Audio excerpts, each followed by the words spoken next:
research and maintenance for acid mine drainage, and yeah, I try to do a lot there. I'm so 50% in the field, 50% in the office doing GIS, so I have the perfect internship. So yeah, so here's the other 50% of my life. This is my graduate thesis. So yeah, and this is what I'll be talking to you about today. I'll be going through a little introduction, the site significance, UAV and invasives, and my methodology, and where I'll be going with this research. So, how effective is multispectral drone imagery at identifying deciduous shrubby invasives in a mixed oak deciduous forest? Wow, that's a mouthful. So, this is the site that I'm working on. This is in Indiana County, and right next to the town and campus is this very beautiful plot of land that would be my site area. And this would be White's Woods and IUP Co-op Park. So combined, it's 500 acres, so it's a very large plot of land. It's unmanaged in White's Woods side. IUP does a little bit of management, but still we have two different landowners. They roughly about have equally shared half. But we have two different landowners, and we have two different management theories that we have going on there. White's Woods is just now developing and actually recently finalized their management plan, and a lot of their management plan there is to manage the invasive species population and deer browsing. So this is a really important part of town here. It's very utilized by the community and the students, and I'm really happy to provide them some data to be able to really remove these invasives here. So this is a map that was provided by White Township. This is really the only map that we have of the property. And you can see, so these are the trails systems that are there, and you can also see that there's pretty significant topographic relief. And these trails actually intersect with the IUP co-op as well, but we don't have a conclusive mapping, and that is part of one of my efforts, is to provide a more comprehensive mapping system of the trails for both parks. So invasives, we hate them, right? So Japanese barberry is one of the most dominant invasive species that's there, and its distribution is very difficult to obtain because the terrain and topography is hard to assess and manage. And invasives, they have an edge that natives don't have. So they leaf out 1 month earlier than other native species and 2 weeks before overstory trees. So there's a very small window of opportunity that I'm going to be working in, which would be when the invasives are greening out and the leaves are off. So I was talking with the White Township and some advocacy groups for White's Woods and just the community there, and they're like, yeah, this Japanese barberry, it's a problem and we don't know how to tackle it. So my preliminary study, I walked through all of the trails in White's Woods, and I did an analysis with a small GPS unit and pen and paper, and so 30 meters on either side of the trail, 30 feet on either side of the trail, I did like a kind of rough density sort of analysis. And then I did a heat density map here to represent, just to kind of give myself a visual understanding of where I'll be focusing my research on.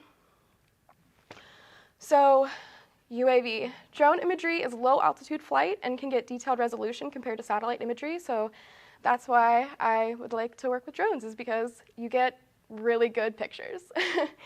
So the sensors that are attached to this drone are multispectral and can detect the vegetation in the infrared. And with that, I can do an NDVI analysis with the drone data and detect vegetation health. So NDVI is normalized difference vegetation index, and it's a scale from 0 to 1. 0 being not vegetation, 1 being healthy green vegetation, to put it into very simple terms. And another challenge of using drones is that you must remain visible line of sight in this area and has very significant topographic relief. So we had to find a launch site that was, let's see if I can use the mouse here, if you can see the mouse. Okay, so you can kind of see there's like a little cul-de-sac area that's kind of right there. That's where we launched the drone, and that's where we were able to maintain visual line of sight at all times. So that was a lot of fun. There's a lot of neighbors that were like, what are you guys doing? So, and it's this big orange thing. But yeah, so that's how we were able to do that. And so my drone methodology would be flying during overstory leaf off and invasive greening out. I'll do an NDVI analysis of the drone imagery, and then I'll also have to compare that to my ground methodology, which would be I'll do ground just to see how effective the drone is, the drone data is, at detecting the invasives. So I did ground transects with GNSS receivers throughout my area of interest. So this is about 90 acres of imagery here, and I definitely can't do that all by myself. So I had to select a small area, which you could see that blue box is my area of interest. So this is the drone data that was able to be captured. So we have the RGB ortho, and this is a preliminary NDVI analysis from Drone Deploy. And this NDVI analysis is not necessarily what I would like to do. I would like to use Pix4D, which will provide a little bit better of a result here. So, but this is just preliminary.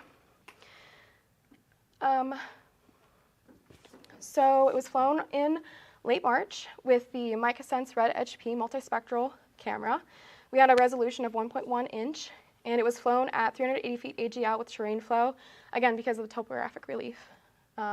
We had pretty good accuracy there, 0.16 horizontal and 0.22 vertical.